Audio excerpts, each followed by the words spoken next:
Ligtas na si Hingoog City Mayor Ruth Gingona kasunod ng pamamaril sa kanyang sakyan ng mga kasapi ng New People's Army nitong gabi ng Sabado.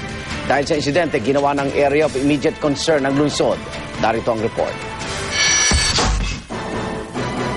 Tumagilid ang sasakyan ito nang mawala ng preno at bumangga sa isang puno sa gitna ng pakikipagbarila ng mga sakay nito sa mga kasapi ng New People's Army sa Hingoog, Misamis Oriental nitong gabi ng Sabado.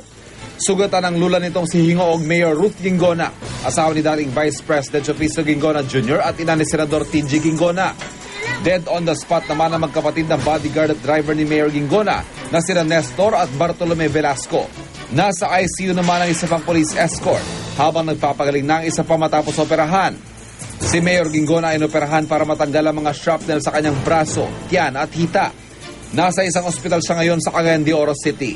Kanina, dinalaw siya ni Pangulo Aquino. I'm very sad at what happened, but I'm grateful that in spite of all the attacks, my wife survived. Galing daw sa isang piyesta sa Barangay Alagatan sa Hingoog City ang convoy ni Mayor Gingona na may 4 na sasakyan na mangyari ang barilan. Humingi na ng paumanhin ng NPA sa pamilya Gingona at sa mga pamilya ng dalawang nasawi. Pero giit nila, hindi raw ambush ang nangyari. Ang mga armadong escort nga raw ni Mayor Gingona ang unang nagpaputok sa kanilang checkpoint. Self-defense daw ang ginawang pagpapaputok ng mga rebelde matapos daw banggain ang sasakyan ni Mayor Gingona ang kawayang harang na itinayo ng mga NPA at paputukan ang mga rebelde. Pero giit ni Senador Gingona, wala raw karapatan ng NPA na magtayo ng sarili nitong checkpoint. Sinabi rin ng NPA na ang dahilan dahil gumawa sila ng checkpoint at lumabag daw sa kanilang polisiya na bawal ang armado.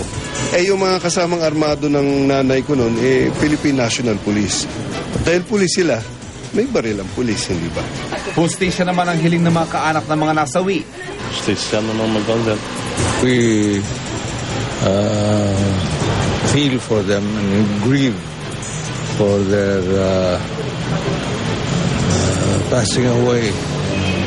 Parang walang There's no real cause for that. There should have been no ambush whatsoever. Bagamat naniniwalang walang bahid politika sa barilan, idineklara na ng COMELEC na area of immediate concern ng Hingoog. Extortion naman ang nakikita na motibo sa pangyayari. Kaya payo ng palasyo. We have already mentioned to our PNP and also to our politicians who are campaigning not to give in to the demands of the CPP, NPA, and NDF. Permit to campaign is not tolerated under our system of government. Para sa saksi, Ivan Mayrina nag-uula.